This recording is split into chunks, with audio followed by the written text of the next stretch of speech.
Good morning, good morning, good morning. What's up, world? Yo, what's going on? What's happening? I hear Black Power Media.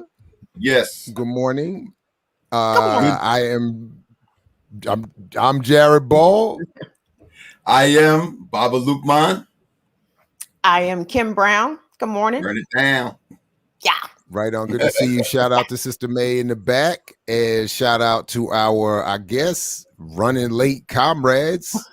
Kamau and Kalanji. They'll be here when they get here. But anyway, it's good to see all of you who have joined us this morning. Please do reach out and tell a friend, a foe, your family, your comrades, your colleagues, your compradors, your confidants, and get them on board with this boom bap breakfast. We got a big show planned, a lot going on this morning. Want to get you all caught up too. Anyway, a lot happening this morning. In fact, Dr. Ichile's coming through. Okay.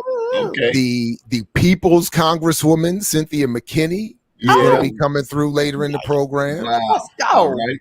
All right. We got some news, of course, and some good folks already on board. So we got a lot for you already this morning. So anyway, good to see you all. We already long into debate here at the RemiX Morning Show. I don't know, a segment that's forthcoming regarding white musicians and black passes for white musicians has already launched us into some legendary debate this morning. Yeah. So we'll at some point share that with everybody. And Today or another day, Jared? Is that a today? I'm not even we could maybe start a little bit of it. I am amazed at the Leon Russell hate this morning that's in the building this morning. So wow. We got to get folks on board with my man Leon. But other than that, anyway, we can certainly get it started this morning. If the ear doctor is so inclined, he might bring this up in one of his segments later on. I'm not really sure what he's planning, but anyway, I just thought it was a fascinating start to our morning. That's all.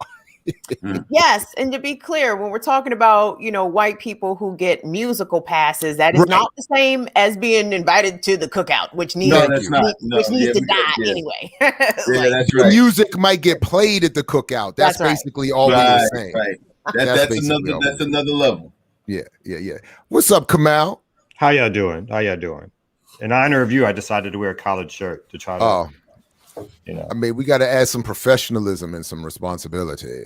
That's what I thought I was doing. I heard especially after you kick the kids out the car. Well, now I don't have to do that. It's summer break. So, it's summertime. So now I just got to be a little quiet and sneak in the closet and hope they don't wake up. I give them a little something at night. Keep them sleeping longer. That's all. Little wine. A little wine with dinner. Oh my goodness. Don't bring out the old school upbringing. That's cancellation. That's a pathway to cancellation these days. Oh yeah. What's a little beating every now and then? What's a little beating, a little Robitussin on the wound? You know what I'm saying? Put some tussin on it. Little, the butter on the burns and all that. Butter on the burns. You got to survive. That's how they survive. That's how you toughen them up. Exactly. That's why kids today are so fragile. Soft.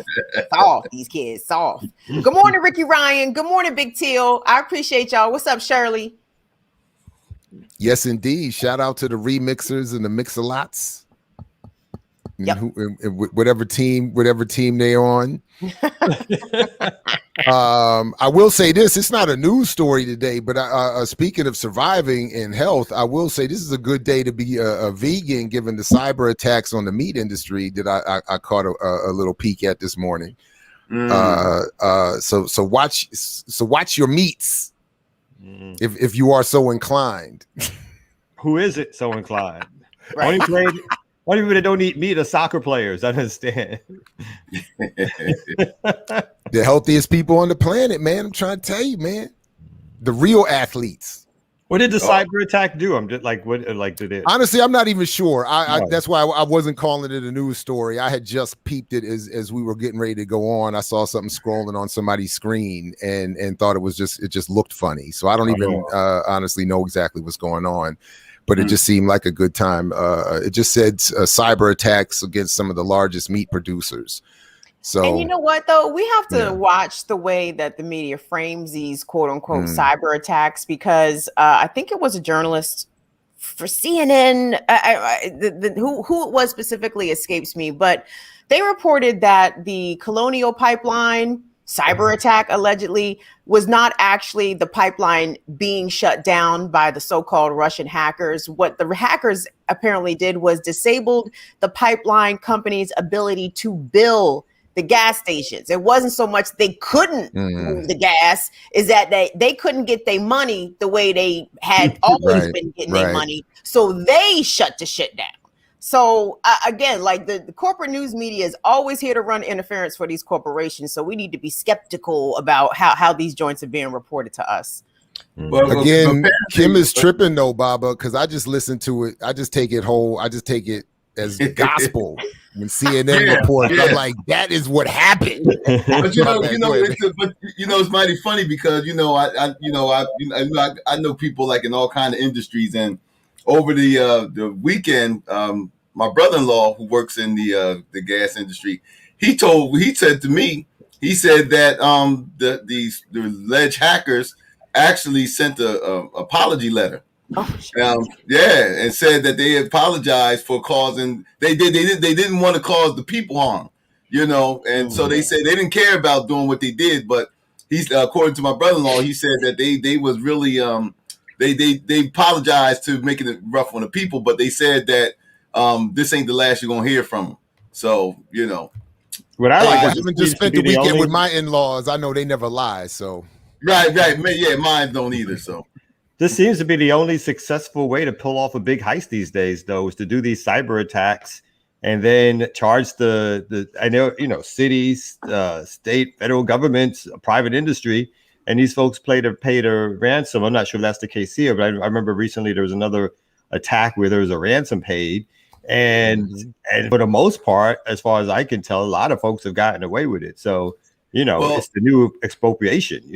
Well, again, I say it out again, like I have said before. People know I've said it. I tell the hackers, look, if you're listening, please wipe my credit clean. Wipe all my debt.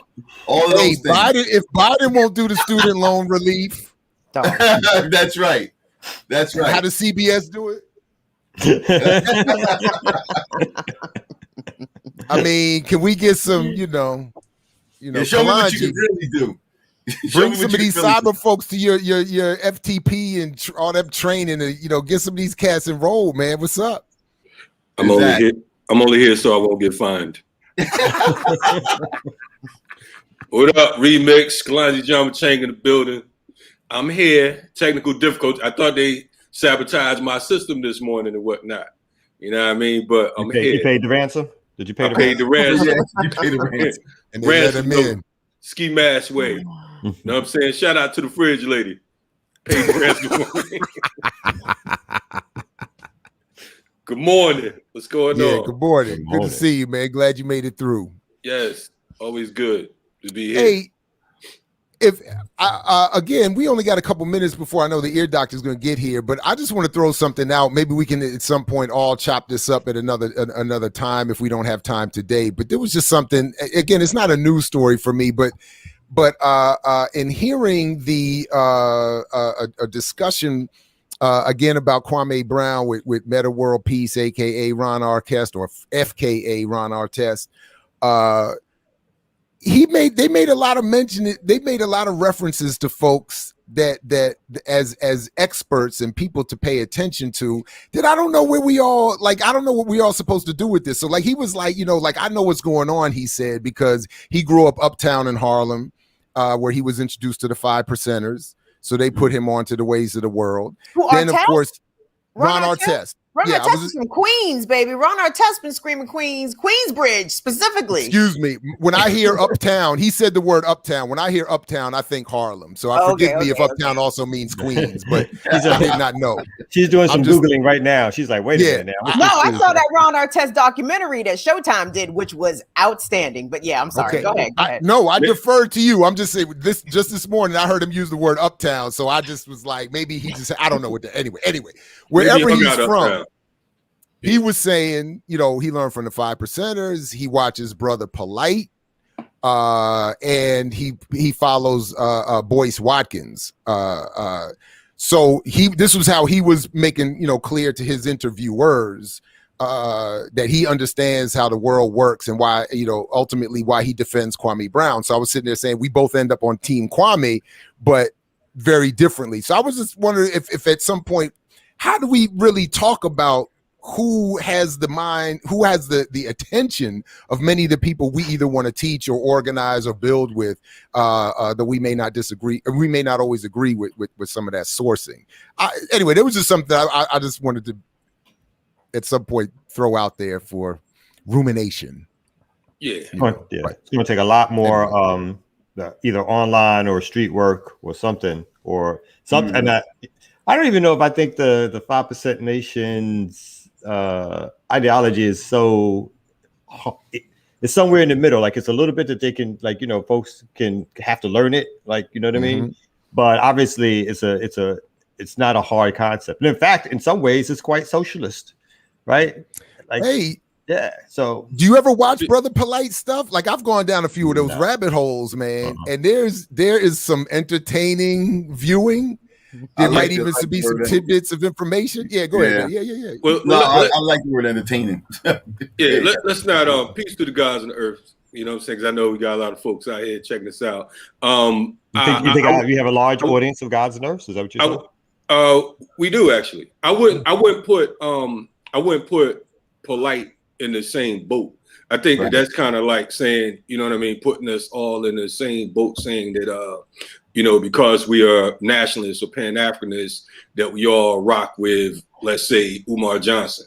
You know what I'm saying? But I would put him on that list. But I'm just saying, in terms of the people that I'm thinking about here. But but to be clear, these are the people that Meta listed. In his interviews. That's why I was saying I'm not necessarily putting him in, and I wouldn't disrespect anybody by putting him in the category with Boyce. Yeah, I mean, definitely. I was in a documentary with Boyce, and I would never promote it publicly. I say this, man. We have to, when I hear entertainers and artists talk about, who they follow and all that type shit, that's kind of like, here's my my approval pass right here, because I listen to these lectures, or I listen to whatever, so on and so forth. My shit is I'm more practiced than theory. I don't give a hot damn what you listen to or who you listen to, because I know some dumbasses that listen to Dr. Clark and Dr. Ben, just like I know some dumbasses that listen to Dr. York. So whether you come from came here on a slave ship or a spaceship, we all in the same shit. What are you doing to get off it?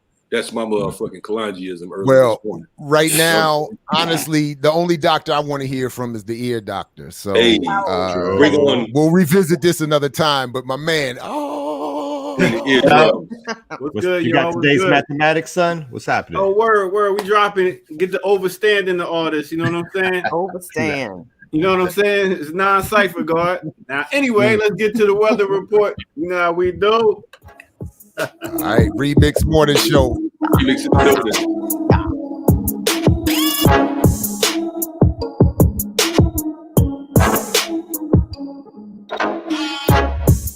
Yeah. Wake up from all those savage dreams, thinking that she's yours, not mine. Wearing earrings and those silly chains. The jelly, man, don't get me started. Anyway, big up. Welcome out to the Remix Morning Show. I am the Ear Doctor, and this is Black Power Media. Right now, as I always do, I got to give you the weather. So whether you know it or not, this is the weather report. So we are going to start off in D.C. Big up to D.C., big up to HU, big up to all the Ethiopian spots in D.C., and all all the places in DC. We're going to start there with a high today of 79 degrees.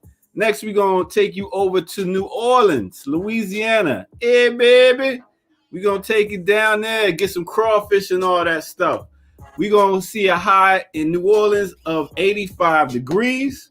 Next, we're going to take you to Charlestown, St. Kitts. Big up to St. Kitts. I got to get down there. I'm ready to go see a beach. Stop playing. We got a high of 83 degrees. Next, let's take it all the way across the world to Japan. Japan has got a high today of 67 degrees. 67 degrees.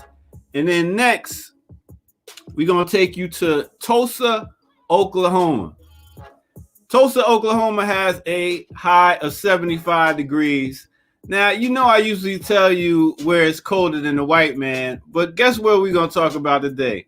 Tulsa, Oklahoma, where it's colder, not than your regular white man, but the white man and white men and white families that got together and the Tulsa race massacre that took place on May 31st and June 21st of 1921, when mobs of white residents, many of them deputized and given weapons by city officials, attacked black residents and burned businesses of the Greenwood district in Tulsa, Oklahoma. And it was over 800 people injured. I'm talking about as cold as a white man right there back in 1921. That's right, Tulsa, Oklahoma.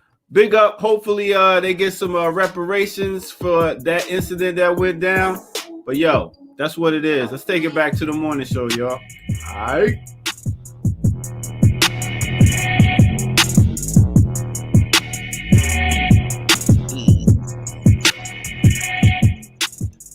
Yes, all indeed. Right. Remix morning show. Y'all see your boy Biden up there talking to the Tulsa people. I was like, where the money at though? Thank you. Thank you. Cut the check, Joe Biden. Yeah. Shut the fuck up. Otherwise, shut the fuck up and cut the check. Exactly. Nobody want to hear none of that other shit you talking. Yeah. I would say coming out of his lips, but he ain't got none. Yeah, I'll catch y'all later. I appreciate you, ear doctor. Shout out to the ear doctor. In fact, I know in just a minute after we get to this news segment, I got one of the pieces that I want to cover is just that Biden massacre of the history of the massacre. But let's go ahead and hit this news and then come on back, and then I know Baba Lukman got us. We're gonna get us started with the news right here at the Remix Morning Show.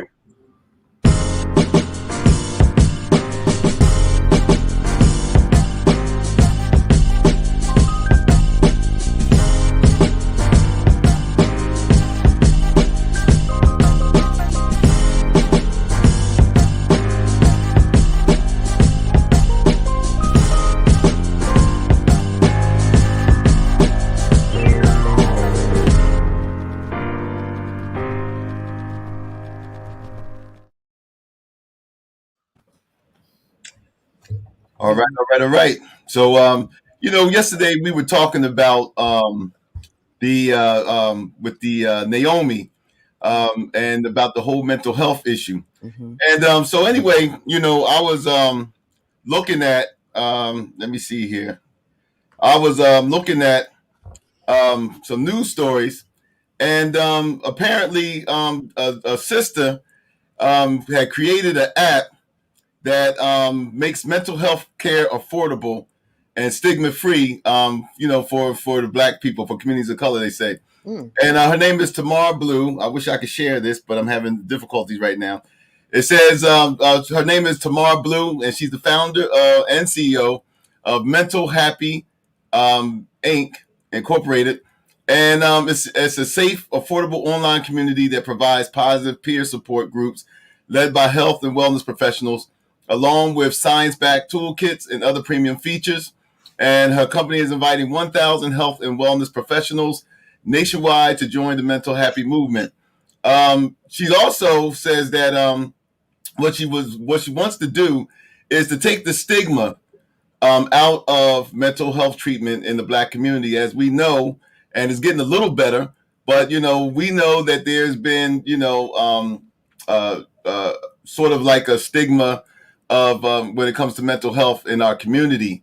You know, a lot of times we, as Black people, really haven't really embraced mental health treatment like we should.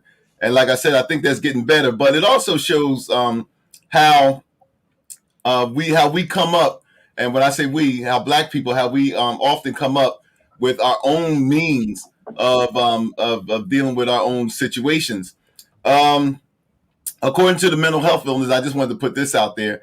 According to the Mental Health Illness Policy Organization, untreated mental health illness in the United States costs the healthcare system around $300 billion annually. And that's even during normal times. So we're not even talking about the time during COVID, where, you know, people have financial strains and other things related to that. And so, you know, her company is helping health and wellness providers to meet the increased demand for mental health services with professionally led peer groups.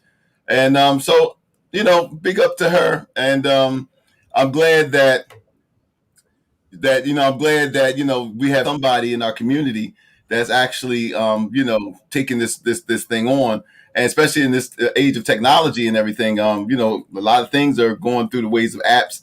And it's good that, you know, our community, you know, that somebody in our community is starting to understand the importance and actually making it accessible for many of us to seek the kind of mental health treatment that we need. Yeah, I think as organizers, as organizations, that's one of the things we should strive to do is definitely work to have mental health workers as a part of our team, because of the fact that most of us, many of us on the grassroots level, we're out in the hoods, we're out in the communities. And oftentimes, you know, we come with certain services like Feed the People and Cop Watch programs and things of that nature. But mental health is something that we all can benefit from. I think that one of the things that I know that for years, us as Black men, we hear it all the time, in particular Black men, it's always been some type of shame to say that you have a therapist, so you're dealing with therapy. Mm-hmm. Any African in America who is not going through some type of form of therapy, you're a dangerous man to yourself and others, because of the fact that, you know, all of the insanity that we deal with on a regular, the trauma that we've dealt with for centuries. You know, this is something that has to be dealt with if we're going to truly advance and you know, come up with a better society. That's just my thoughts. Yeah, you know, I mean, I'm in support of people seeking mental health help, assistance. I can speak from my personal experience that one thing that has held me back from, I guess, pursuing that is that I need to have a Black woman therapist, because I cannot explain racism to a white therapist. I cannot explain misogynoir to a male therapist.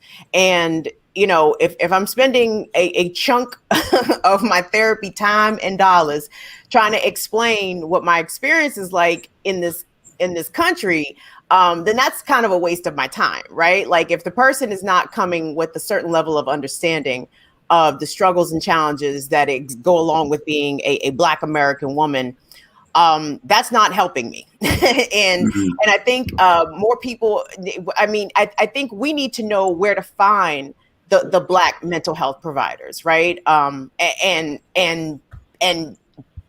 make those connections.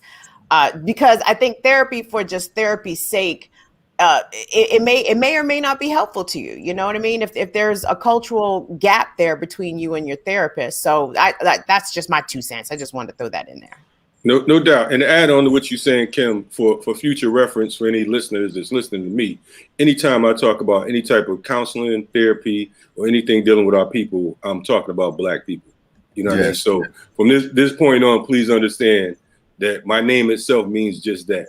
You know what I mean? When you hear my name, we're saying that I'm pro-African, and I'm talking about if we're going to deal with educators, if we're going to deal with anyone that's providing any type of any care or whatever, I'm talking about Black people. Now, does that mean I'm against anyone else? Nope. I'm saying that upfront and personal, it has to be African, because of the fact that Africans understand Africans. And I think that from there, you know, any others, you know, they have the right to assist or whatever if necessary.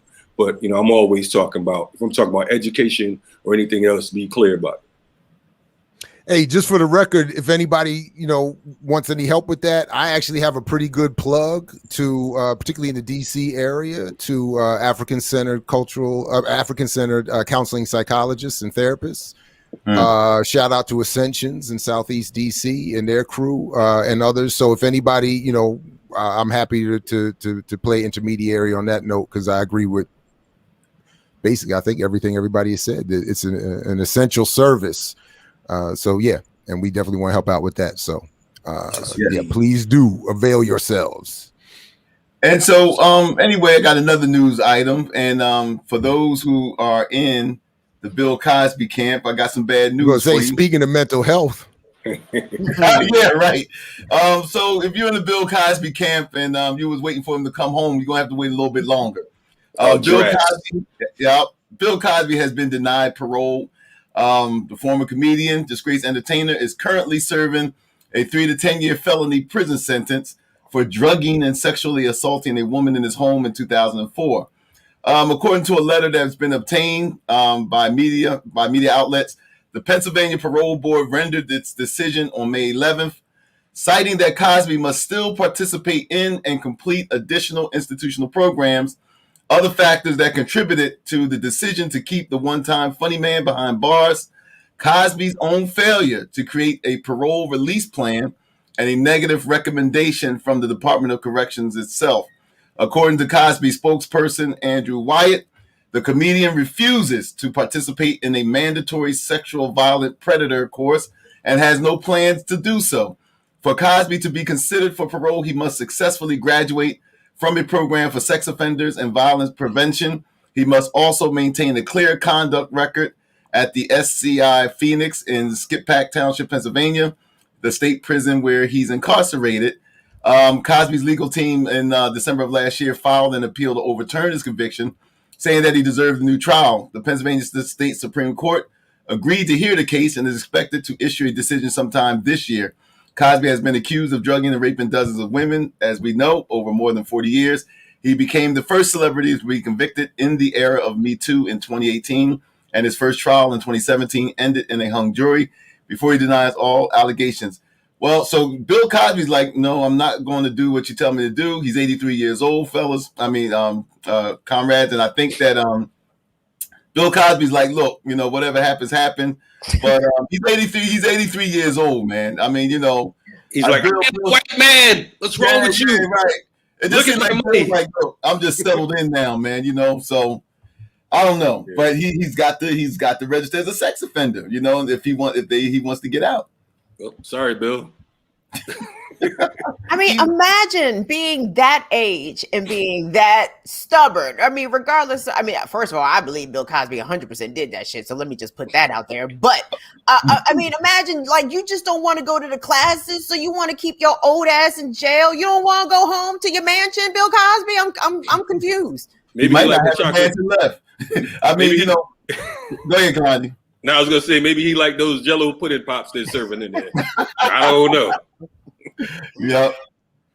Yeah, and it's been reported that he hasn't been getting any visits. I don't know if any of you seen interviews that was done with two guys who got paroled who was in the same prison with Cosby, and they both said that Cosby's really like settled in, man. He's sort of like a celebrity inside the prison where he's at. They said he's cracking jokes all day.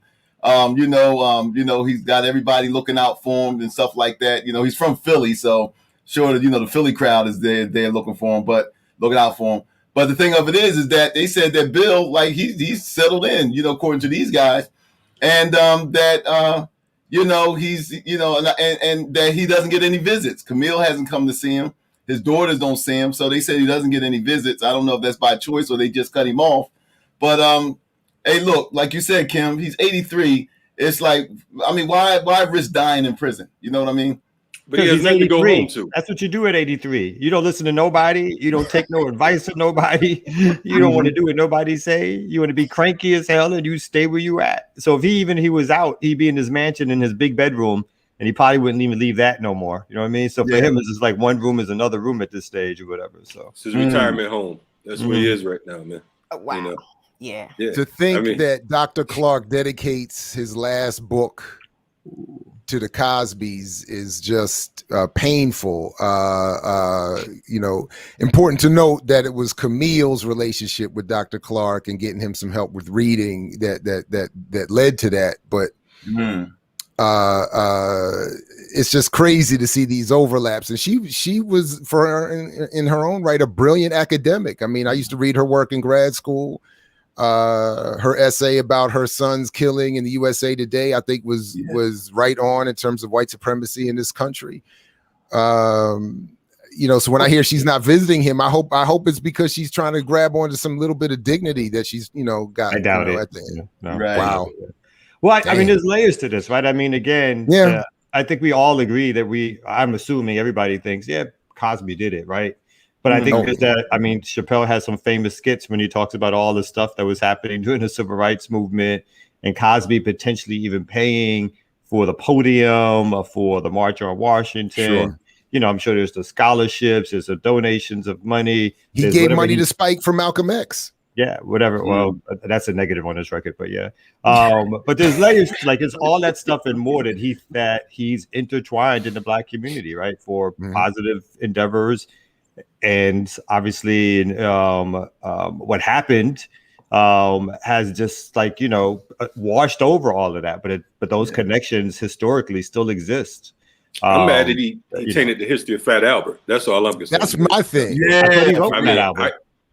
Fat Albert was. I mean, he tainted the history of my favorite, all-time favorite cartoon. You know what I mean? So.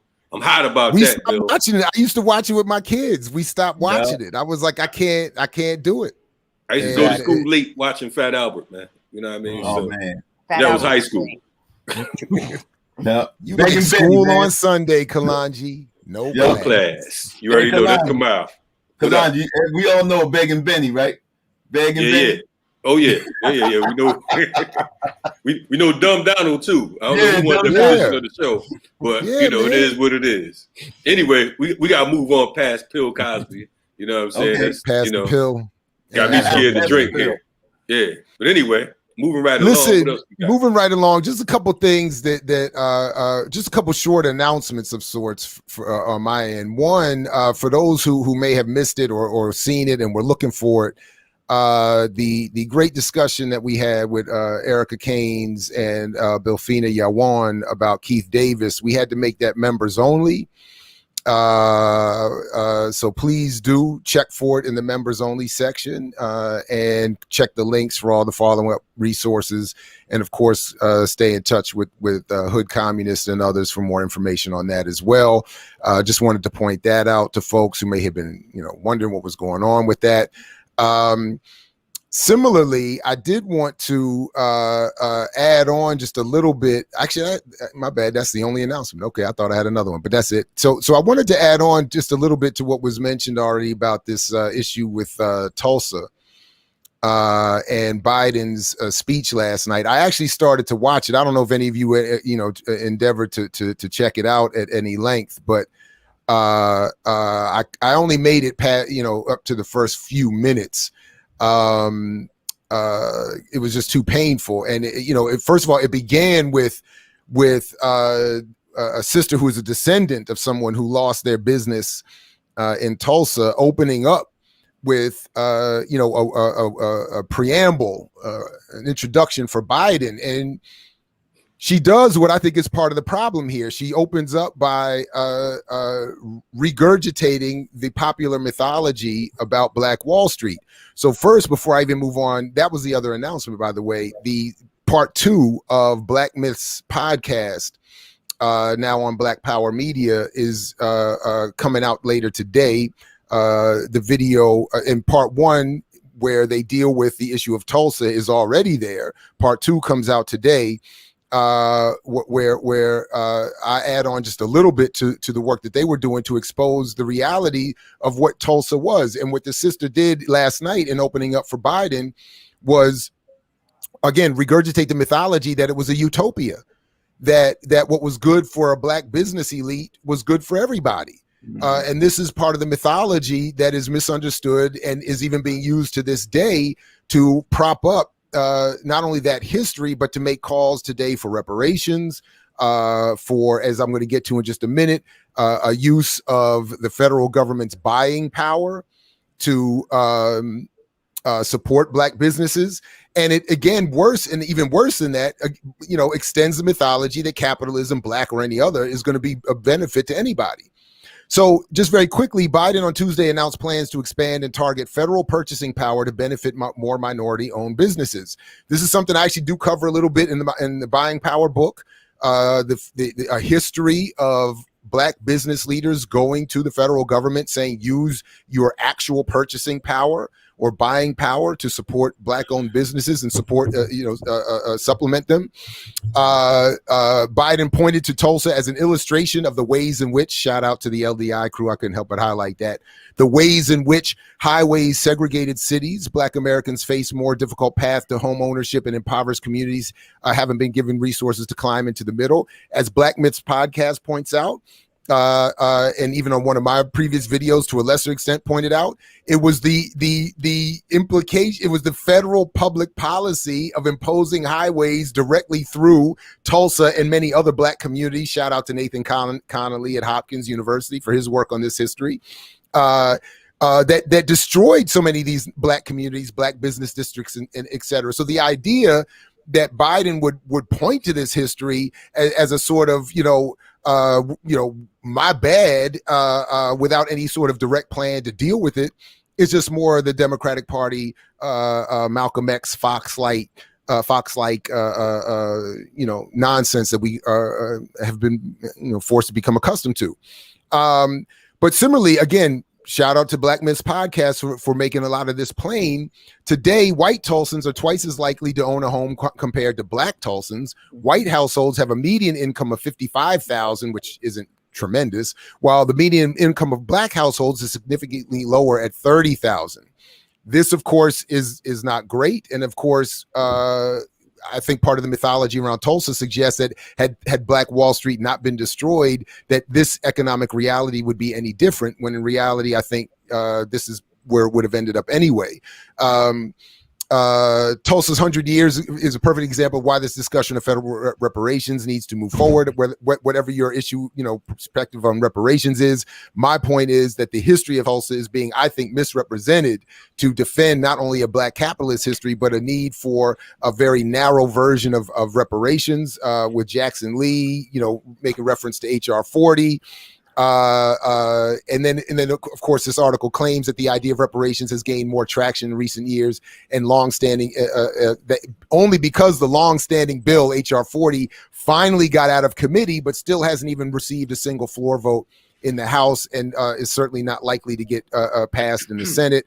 And then lastly, they're just talking about here how Biden, in addition to not really doing anything, my paraphrase here, in addition to not doing anything to take care, to pay back anything regarding Tulsa or beyond, he is also walking back on his $50,000 student loan debt forgiveness, and even back to which had gone down to 10, and now he's basically even saying that that's not going to happen either. So anyway, so that was just one thing I wanted to highlight. Again, the way that the history of Black Wall Street, even in this anniversary, is constantly being misrepresented for, I think, ignoble and very conservative political reasons. And I would say, like, in addition to that, there's that larger sort of policy thing that people are moving in on to try, like you said, to try to redirect or use it as a stance to get something done, which continues to be part of the disjointed way in which we fight against white supremacy and capitalism. Is that we pull out these moments, whether moments that just happen, as in the murders of Black people by police, and or whether or not we pull out these historical moments, which is the murder of 300 Black people, and the displacement of well over 10,000 Black folks. Because remember, even though the mythology is happening today around what Black Wall Street meant, obviously, though, there was a murderous rampage of white civilians on a Black township, right, whether rich or poor. And so people today are using that in several different ways. We have folks who are now doing these commemoration committees who are raising literally millions of dollars, flying in celebrities, flying in politicians to talk and commemorate, while none of those resources are going to any of the quote unquote survivors or families of the folks who lived in Tulsa. And so they're holding up this sort of monumental destruction of a thriving Black town, I'm putting in air quotes, and at the same time collecting capital and building monuments, but none of it is going to families or direct lineages of folks who passed away in Tulsa. And so it just shows how this is getting used again in this kind of performative art way, but it's not really meant to do anything unfortunately, for the families. And the framework, like you said, is a framework in which the government allowed this, and I'm sure local officials participated in this destruction. And that we're letting, again, the modern day versions of those folks set the agenda. Tulsa's now white government is setting the agenda. The Biden administration is setting an agenda for Black folks, which has nothing to do with our self-determination, but all to do with locking us back into this capitalist model, this like, a tier here and a tier there, and then we're going to keep it moving. And I'm going to use this as a policy platform. So all of this to me is starting just to be like a little overly disgusting and just used for people's private wherewithal in terms of what they're trying to gain out of it, as opposed to the actual victims and us as a larger people for what should be happening in terms of responding to this thing. But can you blame them when we allow it? You know what I mean? The ancestors of the victims in Nazi Germany, you wouldn't be able to do that. You know what I'm saying? You're not going to have all types of fundraisers and bullshit and change the narrative and all that type of stuff. So we as African people, again, it is a question of organization. The fact that we're out organized is crucial, because of the fact that we allow certain things. If these are ancestors, these are victims, modern day, not like a couple hundred years ago that we can't pinpoint it, something that we can actually see the remnants of. If we sit back and allow it, we will continuously be the suckers. We too busy talking about bullshit, you know what I'm saying, instead of dealing with real shit. We have to really begin to just start rolling up on some of these motherfuckers and busting them in their goddamn head for even participating in some shit like this, because of the fact that it's ancestral treason. You understand? Kalonji, I appreciate your point, but I think there's a point I appreciate, but that comparison, just to be clear, this is why I appreciate the work of Norman Finkelstein and his arguments around the Holocaust industry. They got the same treatment. The very victims you're saying did better than we did no better in terms of reparative justice. So I agree with you that we have to take the leadership in this. I don't want to be seen as this, but I'm just trying to point out that they didn't do any better either. The same shady reframing, as Finkelstein points out, of that history was taken over by a same bougie, shady elite that took all what was given, and the actual victims got nothing or relatively nothing. So that would be how I think we need to understand the comparison. Yeah. Right. But the key point too is they have a response system. You understand what I'm saying? You just can't get up and say what the hell you want to and get away with it. I mean, we wouldn't even have a response system to a motherfucker standing up, with shit, spitting some blasphemy. You know what I mean? You can't even respond to a motherfucker saying anything out here. It's just like it's excuses after excuses after excuses. When do we have an organized front like a JDL, like an ADL that can respond to these motherfuckers when they get out of line? That's all I'm saying. I don't want us to replicate those. That's the point. Those are the organizations. I'm not interested in replicating either. I'm just saying it's not about the damage. Yeah. No, it's not about replicating. It's about respect. It's certain things you don't do.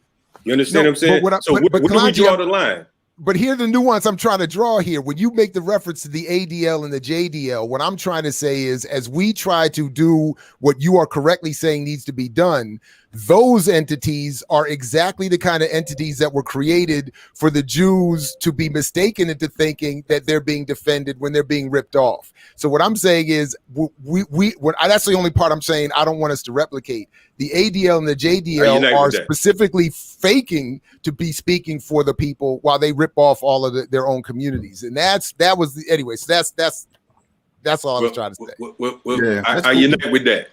You know what I mean? But we need a better response system. Let's just say absolutely, that. No doubt. Whatever the case, if it's baseball bats, golf clubs, sawed offs, you know what I mean, brass knuckles, something. let me hop in here real quick because, I think that the issue or the discussion that we were having earlier about mental health really ties into Tulsa. So I lived in Tulsa for 2 years in 05 and 06. And I can tell you that North Tulsa, the area of Greenwood, that was where Black Wall Street is, has not recovered mentally. The people there are still very much traumatized 100 years after this attack, right? So there has not been a lot of investment in any kind of resources in North Tulsa for the people, restoring property, making sure that, schools are doing well. Tulsa is very segregated. Like when you have hit North Tulsa, you are absolutely on the Black side of town. It is over policed. It is a demonstrably poorer area than other areas of the city. And it is still an area that has come under racial attack since Black Wall Street, right? There was an issue in Tulsa maybe 10 or so years ago where there was a random white shooter who was targeting Black residents of North Tulsa just randomly there. So people understand that they are still susceptible to white terrorism at any point in time. Oklahoma is racist as shit, y'all. Like it's bad. It's really bad. And I think any discussions around Tulsa and reparations have to be focused on getting the money to the survivors. Like the fact that Miss Viola, the woman who was 107 years old and testified in front of Congress, said that she still has to struggle for her day-to-day care is abhorrent, especially if there's money coming in for this commemoration and all these ceremonies and stuff. Y'all need to make sure that Miss Viola at 107 years old is straight, is comfortable, right? Like if we're not trying to identify and assist victims who are still living and their descendants, then all this commemoration is little to nothing, right? And I know the people of Tulsa are very happy that the incident is even being acknowledged, because for decades it wasn't even taught in schools in Oklahoma, let alone taught in schools across the country. So I know that people are excited that the acknowledgement and the recognition is happening, but those additional steps need to go on. Like money needs to come into the community and go directly to the people who are affected by that massacre. No doubt. Yeah. Welcome to America. Who said welcome to America? Yeah, absolutely.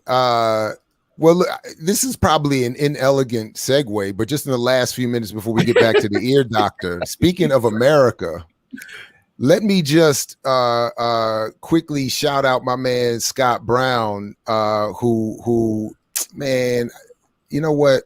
That's who just reminds us of something that we I think should quickly be reminded of. Month-long commemoration of Black music and the incredible history that gave it to the world. So this month I'm going to be posting some of my own creative works, but even more so, a lot of inspirational thinkers, a lot of inspirational artists that have kept me in the position of really appreciating this moment. Special thanks to all of the artists and executives who were with the Black Music Association, that is really the force that spearheaded the commemoration of Black music. It was given presidential sanction in 1979, but the work of Kenny Gamble, Deanna Williams, and all of these important people who have been a part of the Black music industry pulled this off, and here we are today. Greetings, everybody. Anyway, that's Dr. Scott Brown. He's a good friend of mine. Came out of the Africana Studies and Research Center at Cornell. He put together a great book on Dr. James Turner. He's written on the US organization, and he is a funk music tier. And if you saw, I don't know if anybody recognized any of the books in the background, but Ricky Vincent's funk music book is there, and other great books, classics that really break down and tie those, make those connections between ancient African history and Black music and funk all the way up through hip hop. I mean, anyway, so shout out to him, not only for his scholarship, but his musicianship, his support of the funk. and of young scholars coming up behind him. So and a reminder of Black Music Month that is June. So. And my birthday month also. Let me just I think there's a correlation. I'm musically talented. Excuse me. No, I know you are, brother. Shout out to Black music, all of it. And on the negative flip side of that, I just saw before we went on today that unfortunately Black musician DaBaby was involved in some way in this shooting in Miami, in one of the several shootings that took place over the weekend and last night or Monday night rather, down there in Miami. So I don't know any of the details. I understand there were some injuries and even some loss of life in one of the other incidents. Condolences, but anyway. The baby definitely needs some therapy. He's always in something. You know what I'm saying? Just over the past several years, between him, his bodyguard beating up women and all types of shit. You know what I mean? The baby need to grow the fuck up. You know what I'm saying? And hide out for a while, become the man or something. I don't know. That's just my thoughts. Yeah, I don't know. Anyway, so, but I back on the other side, getting shout out to Black Music Month to the extent that we need these months and commemorations, or just to appreciate what we should be appreciating all the time, and I think we often do. I guess. I have debates with my friends who still work in radio, and I'm like, y'all are letting a whole generation of music just fall off the planet. Like, like kids don't know. I mean, and I'm not trying to be like one of them, I don't know about Salt and Pepper. Like, you know what I mean? Like, but they don't. And I know that me growing up here in the DC area, if it wasn't for stations like WHUR, like teaching me literally about R&B from the 70s and 80s, my music knowledge would not have the depth that it does. And I fear that these kids, I don't know what parents are playing for the kids in the radio, in the car these days. I guess kids can listen to their own stuff. But when I was a kid, you had to listen to your mama's music too, right? So anyway, I'm just concerned that the hip hop, especially the rap music of the 80s and 90s, is just going to fall off a cliff. It's only going to get played in the old folks' homes once we get into the old folks' homes, and the kids just not going to know about a whole generation of Black music. Hey Kim, you're talking about the old folks' home, right? Yeah. And Jackie and I, we always talk about. Can you imagine? When our generation, when we get like in our 70s and stuff, and they have like a party, and you got This Is How We Do It. How we gonna dance to that joint? Listen, ain't no fun if the homies can't have none. It's going to be huge in the nursing home. Shout out to a man, Daruba. He's 76, and I can remember driving with him and Cosby through Mississippi and Alabama and whatnot, and we was bumping 50 Cent, and that was their record. But anyway, I'm just saying, don't get it twisted.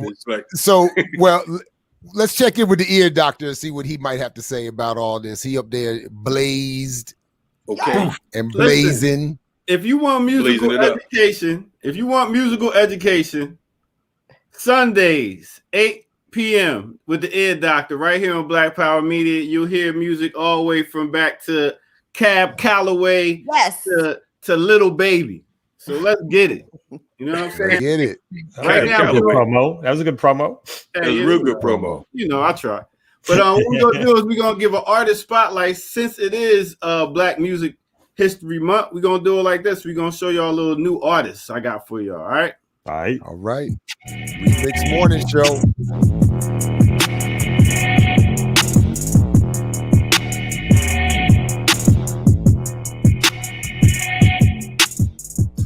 What's good, everybody? I'm the Ear Doctor, and you are tuned into the RemiX Morning Show. And please make sure y'all like. Make sure y'all subscribe. Make sure y'all tell a friend to tell a friend that it's on again. Right here on Black Power Media. And make sure y'all go to patreon.com and drop a little something to help this movement continue to bloom and blossom and all that. So what I want to do today is I want to put y'all onto an artist. And like I always say, if you got some good material and you got some good music and you want it played, and it's dope, send it to airdoctormusic1@gmail.com. Send it right there, and we'll see about getting some burn for you. You know what I'm saying? If it's dope. So what I wanted to do is I wanted to put y'all on to this artist right here who goes by the name of Drew Empire. Drew Empire. So let me put you on the Drew Empire real quick. Bam. All right. So let's get to his song. His song is called, what is the name of the song? For the People. That's right. For the People. It's Drew Empire featuring Elsevier. So check this out. I see they hate to unify, siding with evil on their mind. Gotta be together. Dream will pass right through the skies, fighting and rise above to fight.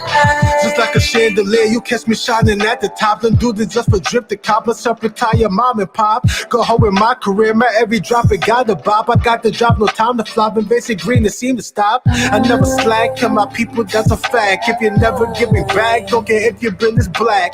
That's just how I feel. Some say it's problematic. I just shop them with the real, even if it comes with static. Yo, life about the jewelry, the whips that cause the foolery. Is impact on community, been talking that in eulogy. Yeah, that's a settlement. I'm playing when I sprout my seed. I teach some history and unity. Why it's a need to exceed. In this world must love your fellow human. All of what they socialize to keep the vision fuming. Like equate the melanin, the evil that he bruising. Can't be fooled by mental games, we must move as a union. I see they hate to unify, siding with evil on their minds.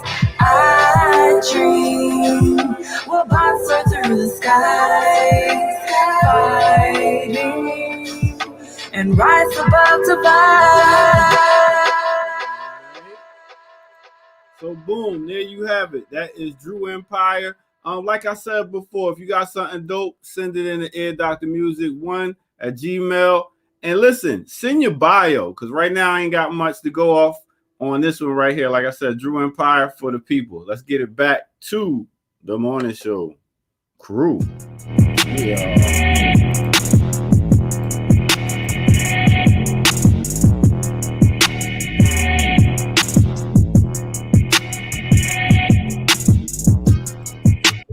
Yo, Ear Doctor. What up? What up? Why don't you? I didn't catch this till somebody mentioned it in the chat. What's up with that jacket you got on, my man? Oh, the Tonka jacket right here. This that fly. Say it again. Hey, yeah. They got some nice jackets. Soccer players got some nice jackets. I must give it to them. You know what I'm saying? Big up to my Española. Woo! Yeah. He's like, they good for the sportswear, but not for the sport. That should be their motto. Yeah, they got some dope sportswear. But yo, that's what it is, man. I'm gonna catch y'all next break. All right, man. All right. Take your email with you, man. Shout out to the Ear Doctor. As always. I know. Take his email with him. But you know, I wanted to chime in on what Kim said before the Ear Doctor came in about the being denied some good music, and that's not just music that we grew up with or in the past. I mean, look, they got some artists, man, that like for example, I'm surprised I don't hear a lot of Solange Knowles stuff, man, because she is really, you know, when I first found out about her and was turned on to her, and then Esperanza Spalding got some new stuff out, man, that's dope, man. It's like, we just you remember back in the day when they used to have a make it or break it, when DJs used to do that, and they would introduce new music and they leave it up to the people whether they should include it in the playlist or not. But it just shows you, man, that the corporate ownership of all of our music spaces, man, have really hurt us musically. And as I would say, man, especially in the hip hop field, the niggerization of our music, man, too, which has really warped a lot of ways some of us see things. So that's just my opinion. Hey, I think that's a great topic. We're gonna have to come back to that because unfortunately we got a great guest coming up, and which is in many ways the political version of what we're talking about is happening to corporations taking over music. So we come back to that on the remix. But Kalonji, you got something big for us here, so. No doubt. You know how we do right about this time. It's time for us to bring in a special guest. This particular guest right here is a former 6-time U.S. Congresswoman. She ran for president on the Green Party ticket. She rumbled out in the streets with us with the FTP movement, and she about that life. We're going to be back with in a few ticks when this joint starts spinning. Where we at? Say her name. Oh, I'm going to say it when we get back. Be cool. We're going to go to this quick flash.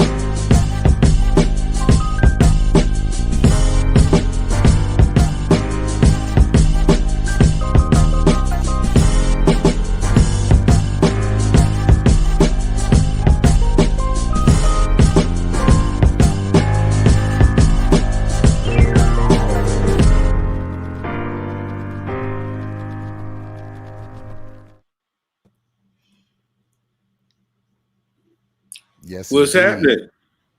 Back again, Remix Morning Show. We're live today with our good sister, good warrior out here in the streets, Congresswoman Cynthia McKinney. What's going on? Oh my gosh, I get 2 for the price of 1. Jared, I owe you big time. I am so sorry. Please, I apologize. You don't owe me an apology. That's why I crashed Kalonji's party. Hey, you know how he do. She thought it was just gonna be me, but I had to bring a yellow fella in with me. Cynthia, we got it, so it's all good. How's everything going? Well, everything when Jared reached out to me, I was I was deep into the throes of this project, one that I rarely get paid for my activism, but one that I actually got paid for. These people wanted me to look at election fraud because some people think election fraud just happened in 2020. And so what I decided to do was to flip it. Of course, I'm always going to flip it if they give me some kind of authority. So I thought I'd look at election integrity and try and define what election integrity in a republic actually is. So that took me into the election of 1876, which is what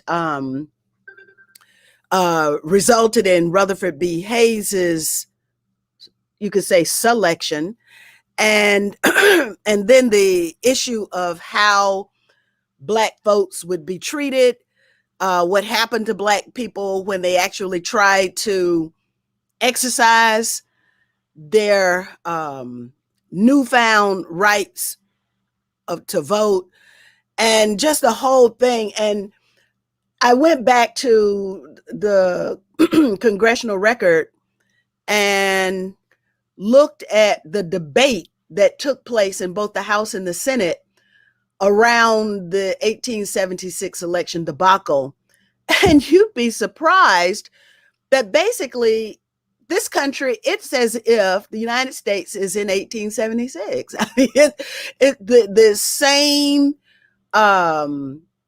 irregularities, the same questions, you name it. And if it happened in 2020, it happened in 1876. And so these people who are criticizing, well, there's a lot of criticizing that's going on with very little critique. And so basically I got through.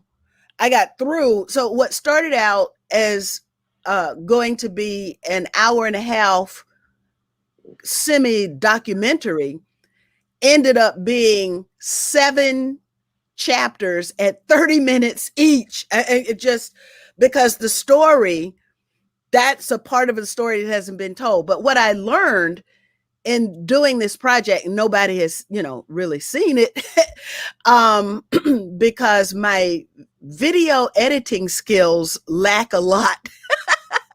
And so I learned, well, I can tell a story, I can write very well, very compelling narrative, but to try and record it, oh my gosh, and then put it to digital film, that's a whole different ball game. So anyway, that's what I was doing when Jared reached out to me, and then I finished. And when I finished, I was so exhausted. I literally was doing in that final period weeks of 10 and 12-hour days, just sitting in front of a computer, because you can do for video, you can spend a whole day and like 8 hours and you've done 3 minutes of video. It's just, it really is quite a task, especially if you're trying to teach yourself in the process as well.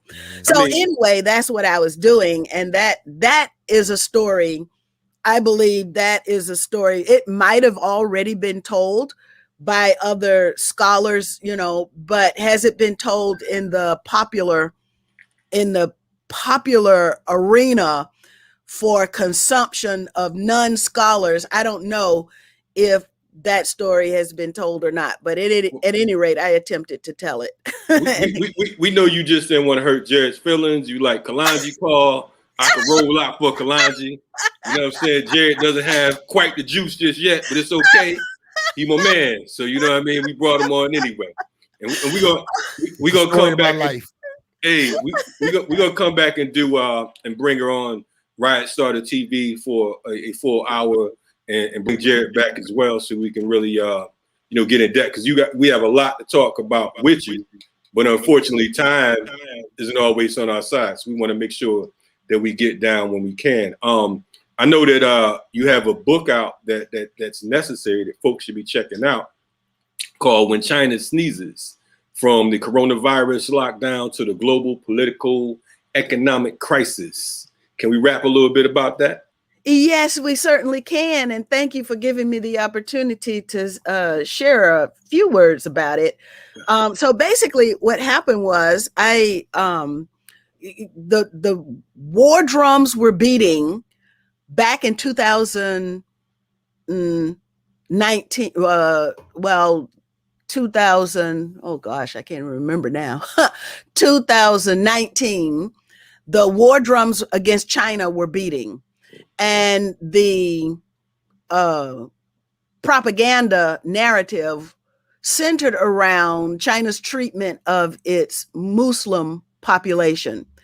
So I gathered 20 people, 18 from the US, 2 from the UK. We all paid our own way to go on a massive tour of China and immerse ourselves in the Muslim communities around China. We ended up in Xinjiang, Urumqi, which is the capital city of the Xinjiang is the province, the autonomous province that is run by the Muslim community, the largest Muslim community in China. There are Muslims that are all over China individually or as communities, but in Xinjiang, that is a province that is populated mostly by non-Han Muslims. And so we went there in equivalent of a trip that took us from, like, for example, like New York to Atlanta to New Orleans to San Francisco. So that was the width and the breadth of the trip and the experience that we were trying to provide for ourselves. It just so happened that when we got back from China, 3 days later, China goes on lockdown. And we're in China. China is normal. It's super, super clean. I mean, it was like, what a downer to come back and end up in Chicago at O'Hare Airport and have to ride the transit in there because it's filthy. We had just come back from an entire country that didn't have a single piece of paper on the street. I mean, it's just unbelievably clean. They had the public transit, which we took, had people with mops and buckets, and they clean when people get off the bus. I mean, this is not something because of COVID. COVID didn't exist at that point. This was just normal practice, incredibly clean. So, but then 3 days after we arrived in the US, then that's when all heck broke loose. And the result was that instead of doing a book on Islam in China, I had to do a book on what we had just, what we were experiencing with the lockdowns. And then, of course, this book is published in 2020. I put the book to bed in late June.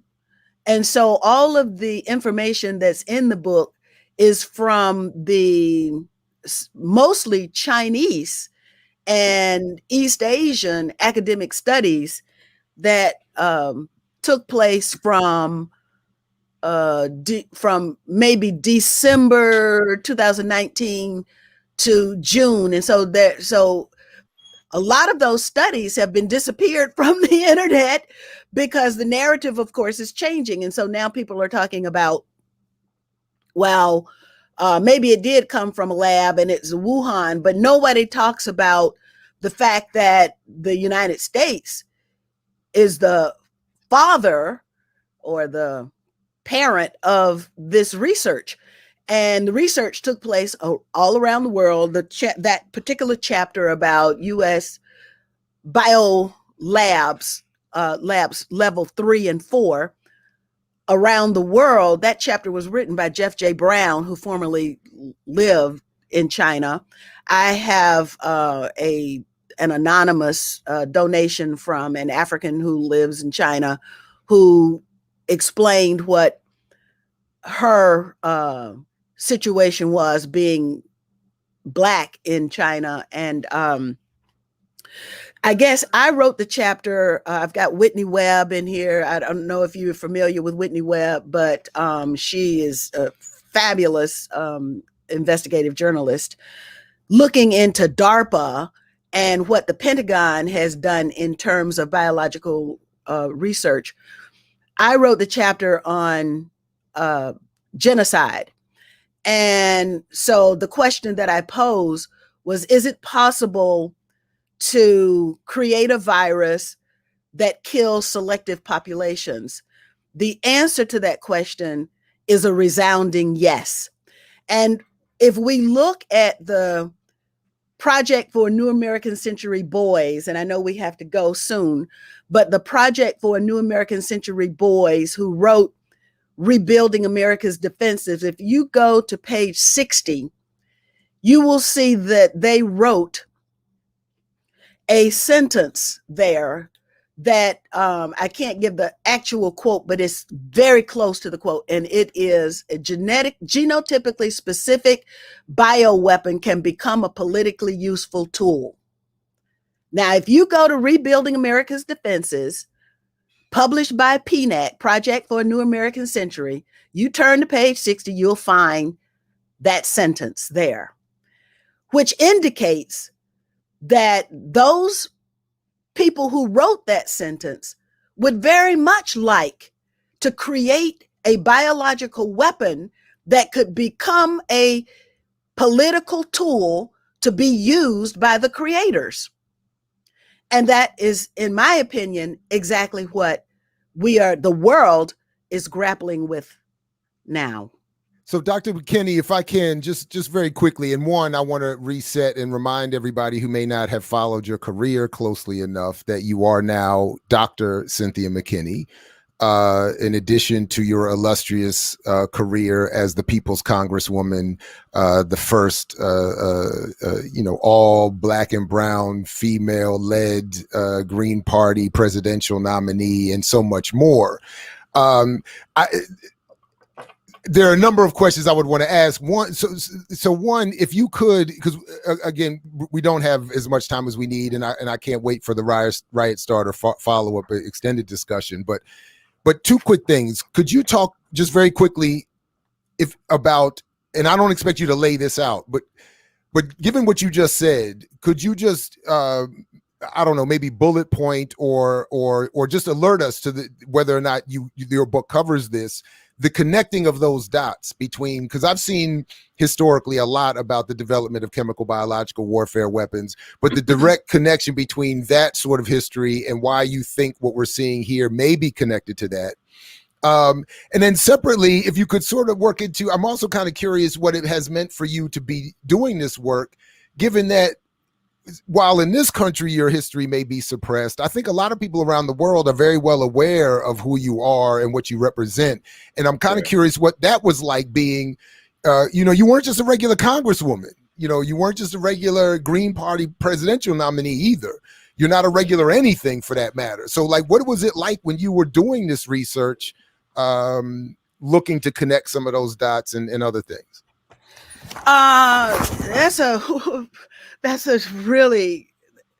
It was a journey of discovery.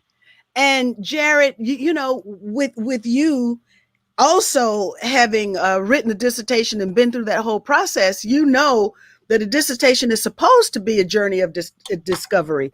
Well, writing that chapter was a journey of discovery. And so I started with eugenics, a discussion of eugenics in the United States. And of course, you've got Edwin Black, who believes that eugenics traveled across the pond from the United States over to Europe. And because it was quite fashionable and it was supported by people who were wealthy. The bottom line is that you take that history, you take the history of US government experimentation in the biological realm on its own US people. You take the fact that the United States used biological weapons against the North Koreans, which is a part of our history. And the only way we know about it is because some British went over and did a study, and then they spilled the beans. Well, the beans weren't supposed to be spilled, but this was all planned.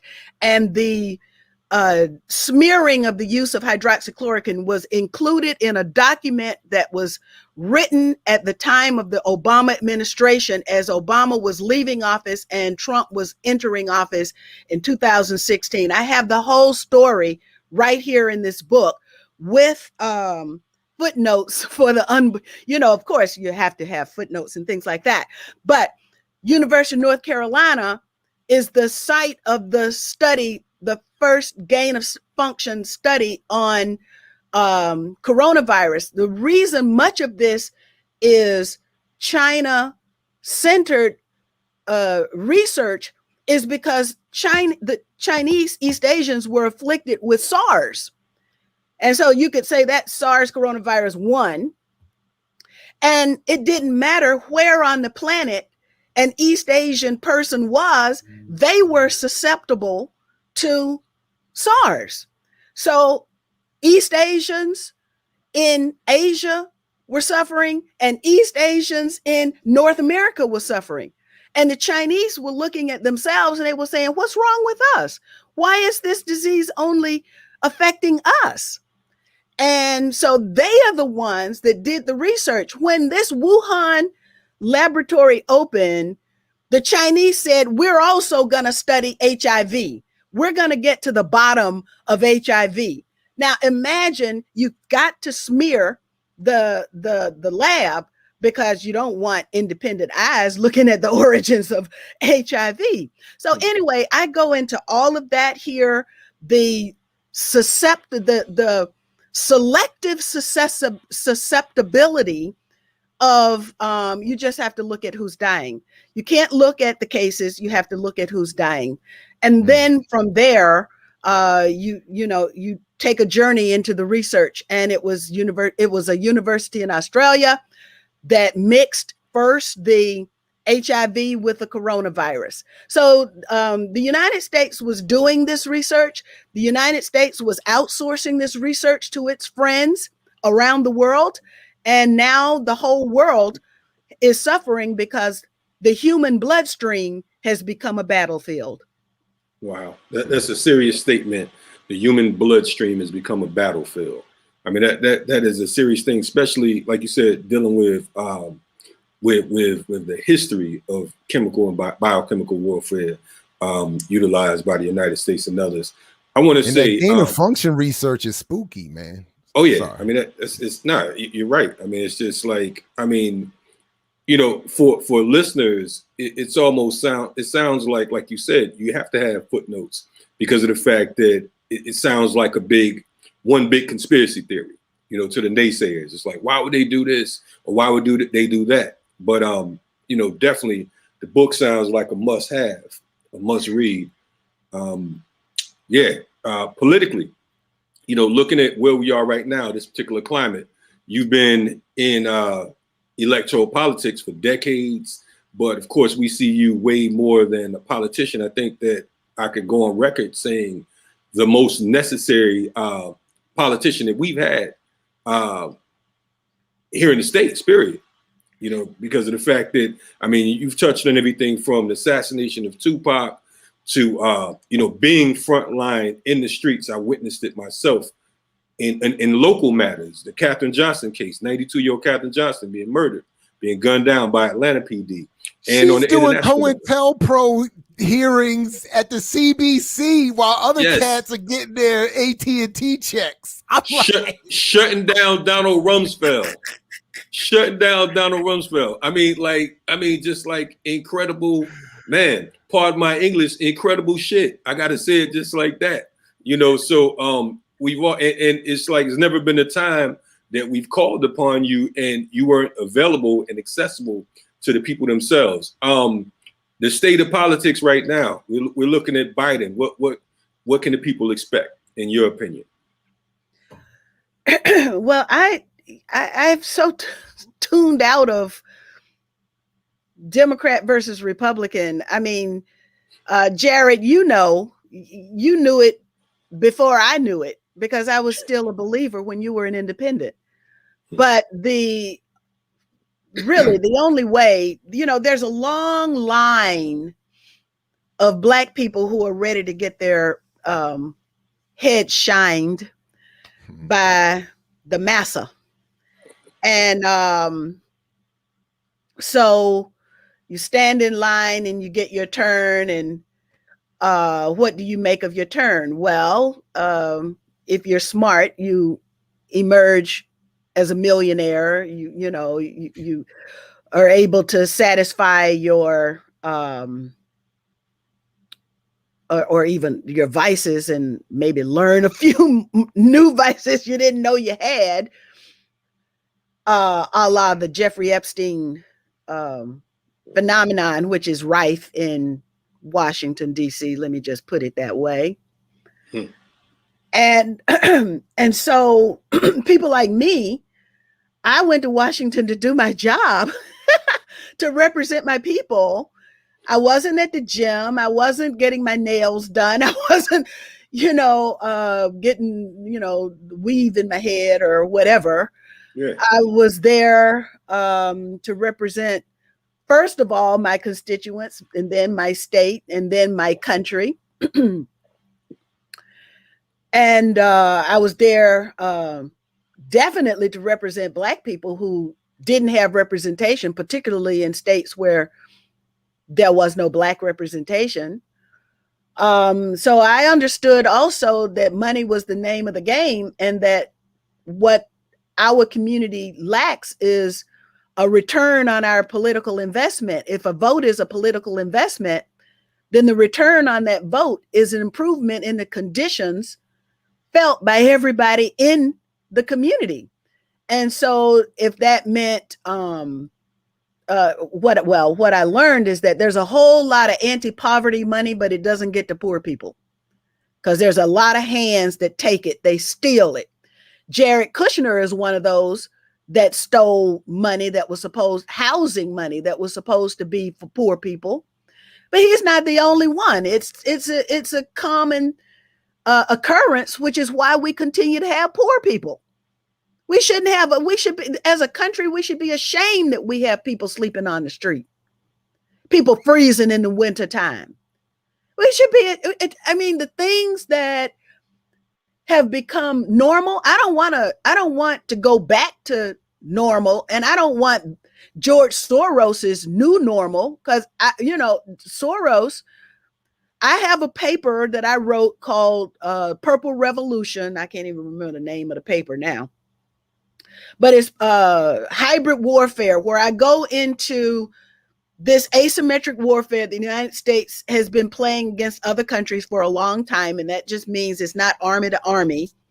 It's army to people. It's state to people. And hybrid warfare has existed ever since there was warfare. I give examples from, I thought we were going to end at 9:20. But anyway, so I give examples from Sun Tzu of hybrid warfare throughout the art of war, right? So hybrid warfare is not something new. However, hybrid warfare has been utilized by the United States against other countries, and regime change that goes under the name of George Soros, but is actually beneficial to deep state actors inside the United States. Well, regime change, these color revolutions, these Soros revolutions, are a form of hybrid warfare. So the question I ask in that paper, Purple Revolution, which you can find on my website, allthingscynthiamckinney.com, is, would the orchestrators of hybrid warfare, regime change, would they utilize their knowledge against the United States of America?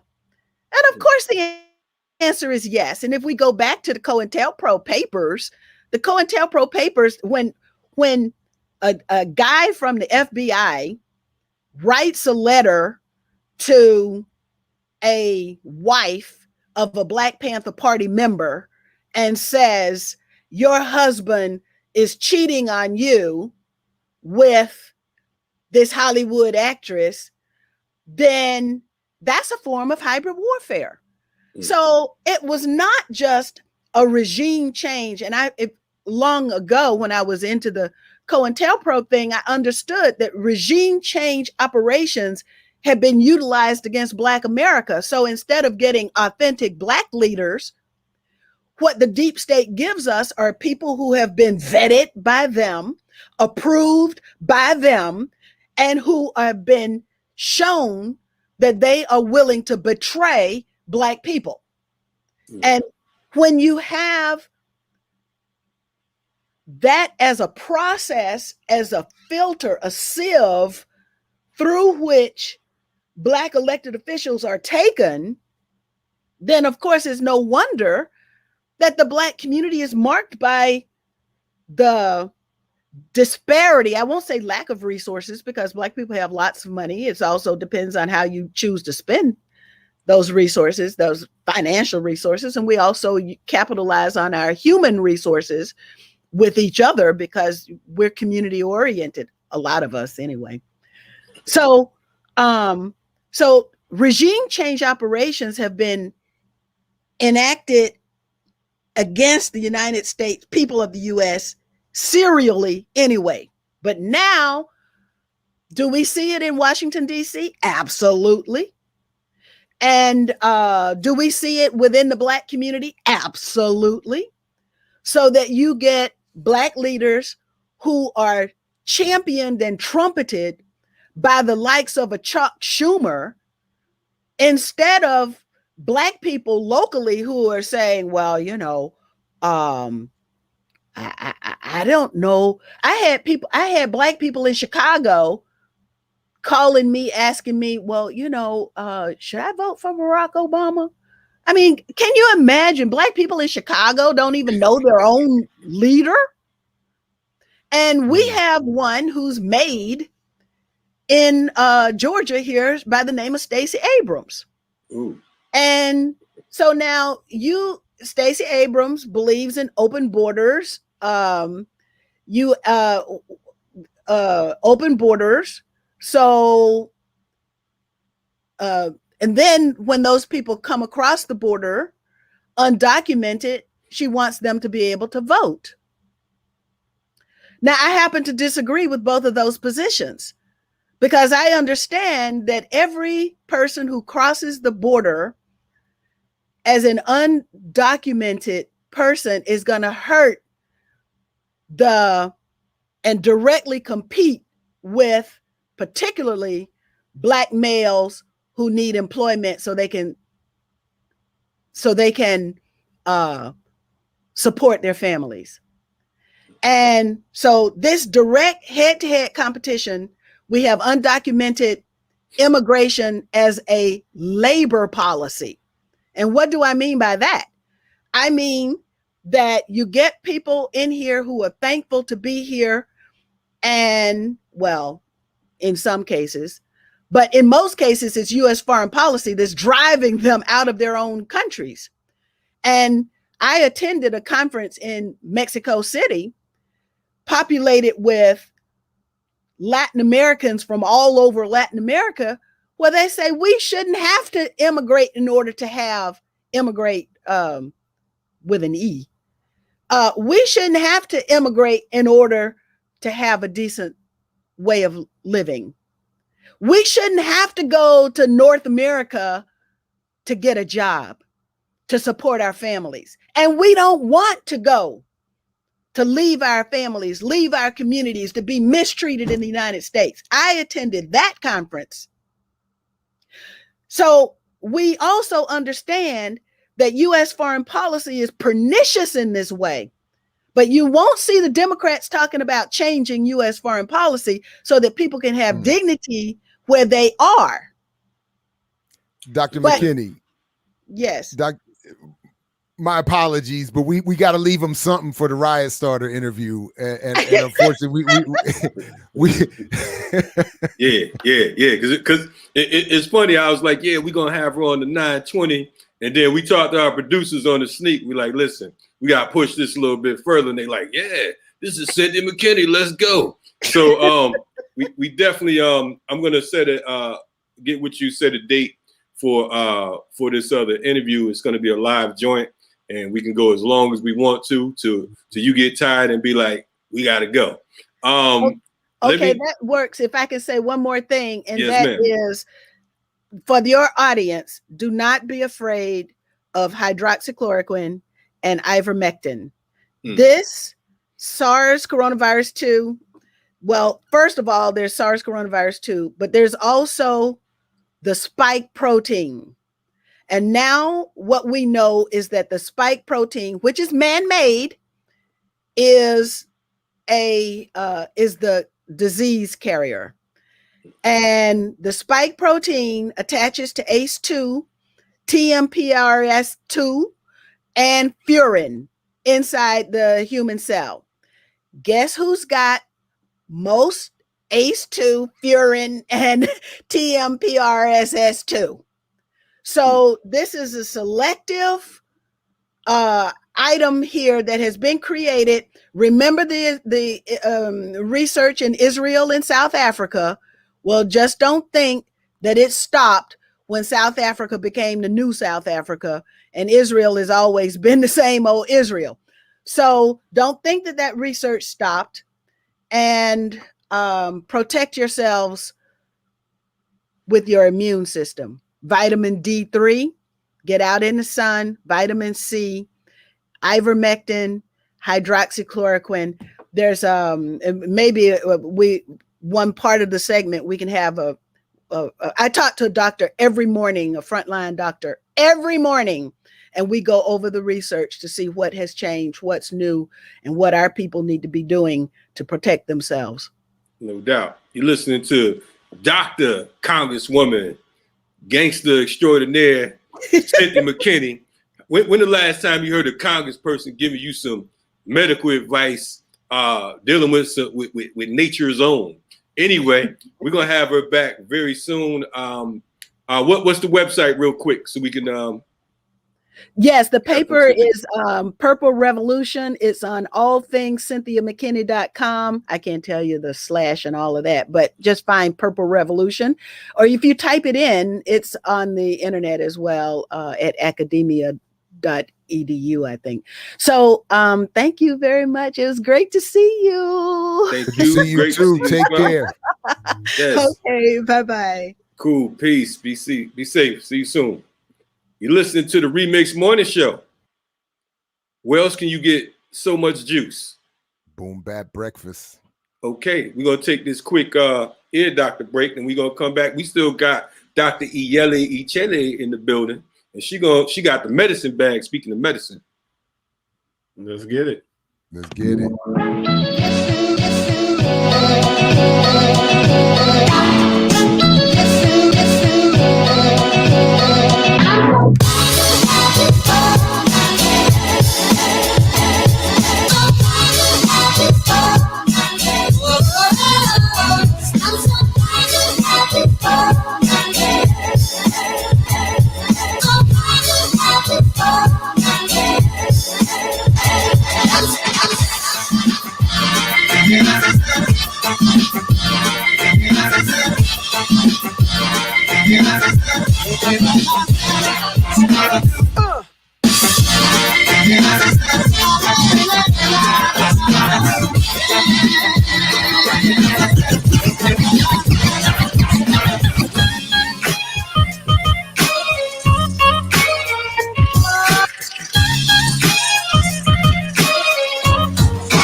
I'm the Ear Doctor, Black Power Media.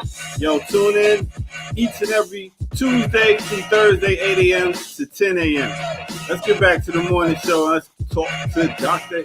Iyele.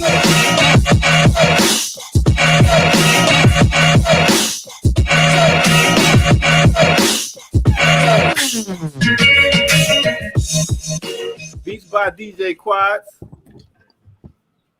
That's what it is. Appreciate you, yo, Ear Doctor. Man. Ear Doctor, that was dope, man. No doubt. I think Brother Al Unique said it, man. I agree. Shout out to the real DJs. Yes. Yeah. That's Appreciate right. y'all. I'll catch y'all tomorrow. All right, thanks, Ear Doctor. Yeah. And so we moving right along to our next doctor, the next doctor up, Dr. Ichile in the medicine bag, right? Let's get that bag. Doctors. Yes.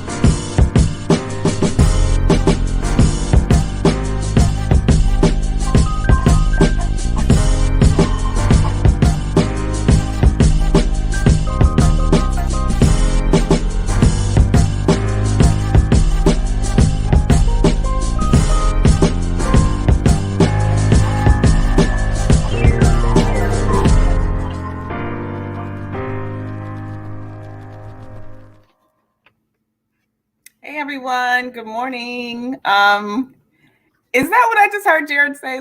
That this is the bag we need to be chasing, the medicine bag? If so, I'm with it. So today I really tried, you all. I really tried to give all my time to Cynthia McKinney. They ain't want it, so here we are. But I know we've explored in the medicine bag the element of earth. We've talked about water. We've talked about fire even. So I thought we need to really get to air. We need to really finally get to the place where we're talking about the important concept of air and what this has to do with revolution. And I was like, how am I gonna make this happen?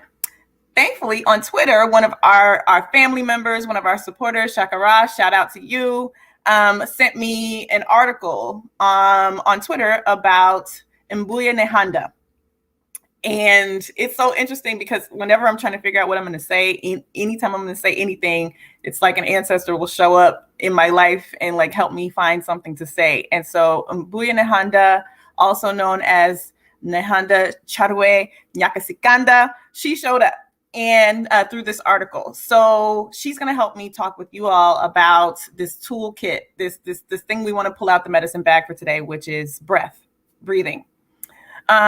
So last week, a huge new statue of Mbuya Nehanda was unveiled in Harare, Zimbabwe. And it's a 10-foot tall statue. It was designed by a guy named David Mutasa. And if I can share my screen, I can actually pull it up, an image of it. Let's see. Can I get you there? Yeah. Yep. Here we go. So this is just an article from the Smithsonian Magazine, and it's going to show you what the statue looks like. This is her. And there's been, of course, there's a million ads. There's been a lot of contention about her and this particular statue coming at this particular moment. So what I wanted to do is really kind of run down really quickly who she is and why she's significant, and then connect that back to breath. I'll just call her Nehanda for short. Nehanda is a historical figure. She's an ancestral spirit, a woman who lived in Shona land, or Mashona land, not to be confused with Shonda land, in Zimbabwe, what became Zimbabwe. She was a spirit medium, so what they would call Svikiro. And this is someone who can channel the ancestors, and specifically an ancestor named Nehanda, who had the title of Nehanda. And this female ancestor would come generation after generation. And these spiritual leaders who could bring forth this ancestral spirit of Nehanda were charged with protection and survival of their people on their land. And in the late 1890s, in the context of the British South African Company trying to come in and dislocate these people from their land, to tax them, there was the Hut tax of 1894, to enslave them, we have a young woman leader who emerges and essentially joins with other spiritual leaders, and also in the Ndebele people. So the Shona people and their spiritual leaders, and the Ndebele people and their leaders, they join in what is called the first Chimurenga to fight the British. And this woman becomes like kind of an iconic figure, Mbuya Nehanda, because of her work. She went around speaking to different villages, trying to rally them together in support of the Chimurenga. She and her, I guess what local historians would call her spirit husband, Sareku Kaguvi, her male partner, they captured and also killed a native commissioner, a guy named Henry Hawkins Pollard. They also killed a cop. And this is the late 1890s. Once they captured Nehanda, she refused to convert to Christianity. So they sentenced her to death, of course, for the murder of these two white officials, and they tried to hang her 3 times. 3 times they tried to kill her. It wasn't working because she had a medicine bag. She had a medicine pouch, and so they had to remove the pouch. And so after these several attempts to hang her, they finally were able to remove her medicine pouch, which made her vulnerable. And then she was hanged, and they took her head. So it wasn't just her. It wasn't just Sareku Kaguvi. They took the heads of more than 25 of the leaders in this particular war of liberation, this particular first Chimurenga. And the British, and this goes back to something we mentioned briefly last week in my interview with Iya, there is white juju. People really don't understand the ways in which the collecting of these heads is not just a war trophy. I think it's written like that in many cases. It's not just a war trophy. It's from an understanding, even just superficial observation, that the belief system of these folks in Shona land was that the head and the body must be together and be buried in the land. These are children of the land. These are leaders of the land. And that the head must be severed from the body, right? Again, white colonial juju, to keep this person's spirit from returning, to keep the people from being inspired by her presence and her return to the land. In fact, her last words were, "My bones will rise again." So she actually said before they hanged her that she would come back. She would return in a new body and lead the revolt again. And so the severing of her head and taking it over to England was a major part of, like, just in case this is real, we're gonna stop that from happening. So flash forward to last week, President Mnangagwa, sorry, I struggle with this man's name, probably for other reasons. But he declared at the unveiling of her statue that her skull would need to be brought back home and buried properly. But they've actually been fighting for the return of her skull and the skulls of all of these other leaders for over a year now, in earnest, over a year. So again, we go back to, why is it so difficult to have the bodies of our ancestors and our children return to us? Why would it take a year to transport some bones? Why are they holding these remains hostage? These are really important questions that we have to ask. So the skull is not there. Her head has not been returned. But despite all of that, and despite their efforts to cut off that ancestral connection and that inspiration, she became an iconic figure. She became an ancestral spiritual leader in the second Chimurenga, which eventually led to the ending of the Rhodesia, of the colonial state of Rhodesia, and the establishment of the modern independent Zimbabwe in 1980. So she, and we can think of Boukman, Makandal, these spiritually inclined leaders who have inspired revolts all over the world. So this is no different. There's a tradition, if we look at it that way, a spiritual tradition of revolution.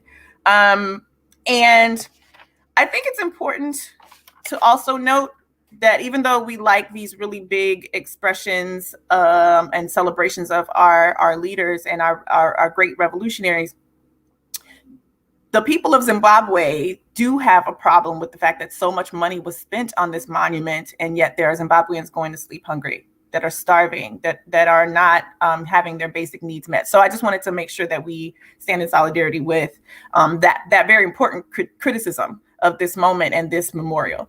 I think importantly, going back to breath, we are in the moment of I can't breathe. Regardless of how we feel about the slogan, this is something that historians will talk about as a significant outcry of Black pain and violence that we're suffering in this particular land in America. But this is connected. It is also the struggle for breath in the context of a global pandemic with a disease that keeps us from breathing properly, and in the context of polluted land and water and air from Colombia. We can talk about Cali and the glyphosate that the United States is spraying over the land in this so-called war on drugs. We can talk about how that poisons the land, the air, and the water. We can talk about the displacement, right? The dislocation, the destabilization. We can talk about up the street from here, stormwater drainage, the flooding of Black communities by Pepco and Gen On at these power plants down in Eagle Harbor, Maryland, after decades of those Black people dealing with soot in the air from these power plants. So the struggle to just breathe freely, to breathe clean air, is something that it is a deep struggle. It exists on all of the levels. Breath is vital. So I'm just going to quickly run down why breathing and breath itself is vital, right? It's not just that it's the air element and I needed to complete a 4-part series. It is that in all of the ancient wisdom that matters to me, that I've studied, the first and last breath of a person's life is vital. And when we think about first and last breath, we think about last words too, right? The Kemetic ancestors, our ancient Nile Valley ancestors, had a concept called shu. Shu, it's literally like onomatopoeic, right? When you breathe out when you're saying the word. But it's not simply breath. If you are in the Hindu tradition and you are talking about prana, you're not just talking about actual air that is escaping your mouth. You're talking about the energy that is carried on the breath. That energy that empowers the words you actually say. Actions are important, and in many ways more important than words, but words do matter. And it's because the words we speak, they have a vibration in our bodies, which is a vibration in the world, and they are carrying energy. There's breath that carries energy. So shu is breath that carries energy. Even when we think about the traditions where there is smoke is air movement and kind of the moving of air made visible or legible in some ways. Even when we talk about spiritual work, you can pour libation, but when you get to that next level and you start spraying the liquid out to consecrate space or to consecrate an object, you have added breath plus the liquid, breath plus the gin, breath plus the water. That adds your energy, that adds your ashe, that adds that energy, that shu to the spiritual process. So it's really, really important. There are some people who won't blow out a candle because they don't waste breath. They'll tamp it out another way. It's a form of energy conservation, even to just hold your breath and not speak. This is why silence is so important in some of our traditions. Why rhythm is so important for African people. It's not just that we got rhythm in our culture. It's not just that we are naturally rhythmic people. Our ancestors understood that rhythm helps align breath with the movement so that the energy can move efficiently within the body and around the body. If you can listen to chain gang music recorded at the turn of the 20th century, and you can hear them breathing together to make the work of their bodies more efficient so they can share the load together of the energy that's required to get through that hard laboring day. So it's really important to think about why breath is important. Take an intimate look at anybody who works with their body. You will see a rhythm there, but you will also, if you look carefully, you will notice there's a breathing, a certain type of breathing that goes along with making that work efficient. Working folks know breath is important. You can't even twerk right if you haven't figured out how to breathe with it. Some of y'all can't twerk because you can't breathe. You're not breathing properly. You're breathing against what you're trying to do down there with your butt. So breath is deep. It's so deep. It's so important. I wish I had more time today, and maybe we'll revisit this. But as a Kemetic yoga practitioner, breath is everything. It really is. And so going through the week, I'm asking, and this is the tool from the medicine bag, right? I'm asking that you try to, or take some time to practice aligning your breath with your movement, with your actions. So in Kemetic yoga, we learn to, when we breathing deeply and pulling breath down to our lower, thoracic cavity, to pull it down into your abdomen if you can, pull it deeply in within you as opposed to breathing shallowly up here. To expand the stomach when you breathe in, and to also contract and pull your navel in when you push air out. And think about releasing energy, not just air, releasing negativity and toxicity and staleness, like releasing all that every time you breathe out. Use the breath. Also, try to align your breath with when you move things up, when you lift your hands or lift your head or sit up, to inhale. And then when you're releasing things down or contracting, to exhale. So pulling up and expanding, stretching, coordinate that with your inhale. And then when you're pulling things down, dropping things down, releasing things down, and like gravity is working with you, right? When you drop your hands to your side or put a bag down, to do that with an exhale. Like, just try to practice aligning your breath with your movement. Up and in, down and out. And I think you'll see that it makes a lot of things more efficient. Even when you're speaking with someone, just think about what your breath is doing when you're speaking with someone, and try to be intentional about the energy that is conveyed when you're doing so. I think that's it's strong medicine. It's real simple. All the medicine, when you really strip it down, it's really simple medicine, but it's strong and it's powerful. Please don't take breath for granted. There are millions of people in the world right now who have learned the hard way not to take breath for granted. And I hope you do the same. I'll see you next Wednesday. Peace.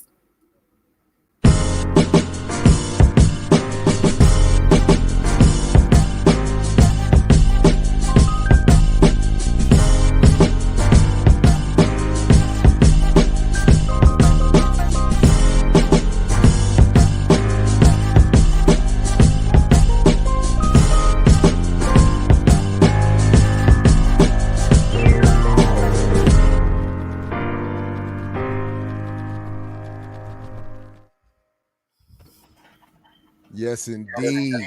Yeah, that was dope. Always. Yeah. Dr. Ichile, thank you very much. Another good point of exhale is when you let that punch go. Yes. Right. And you feel that face conform around your fist. Yeah. That's a good one. Yeah. You know the one I like when she talked about the fact that y'all got to get your twerk game, get your breathing right so your twerk game could be on point. That's she tried to tell y'all something out there. Thank you, Dr. Yele, for all chakras matter, even the lower ones. All chakras matter. I like that. Yeah. All chakras matter. Watch, it's gonna be a T-shirt tomorrow. Watch these cats. I know. And it's already a hashtag. Yeah. You know what I mean? But that was real dope, man. And we needed that. You know what I'm saying? We went from from one doctor to the next doctor. You know what I mean? Oh yeah, the ear doctor as well. We forgot about that doctor. You know what I mean? So it's a good transition. You know what I mean? It was beautiful. What else we got going on, man? I look further to hear more from Cynthia. I just want to throw that. I mean, I think she laid out some stuff there.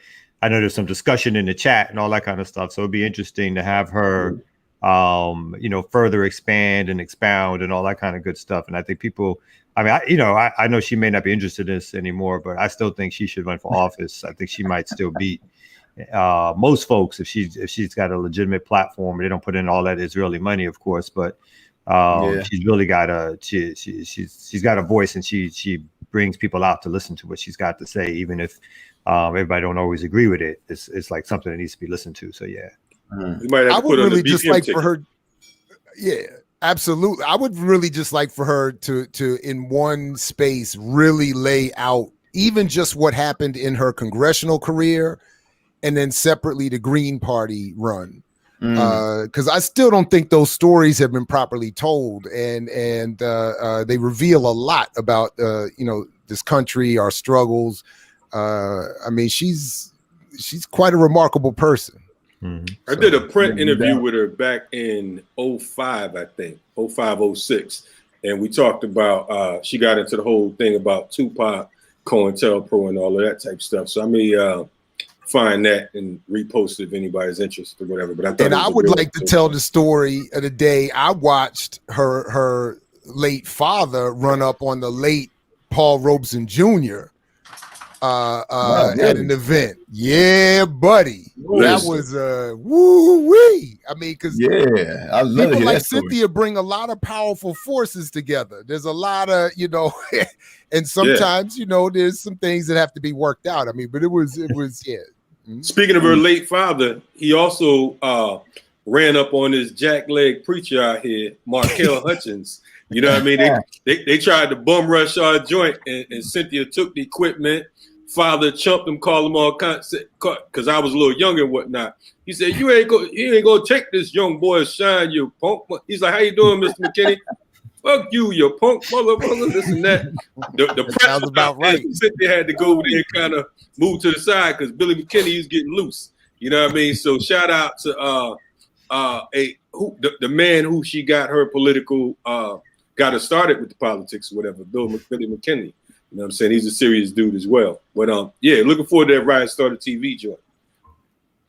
Listen, I just want to thank everybody from my point of view. Thanks to you all. I love that we cover so many different components and so many elements of the diaspora. It is great to be able to go from a Dr. McKinney to a Dr. Ichile to a Dr. Ears and so on and so forth. So shout out to all of you. Shout out to everybody in the audience, to those who will see this later and those who will see us tomorrow.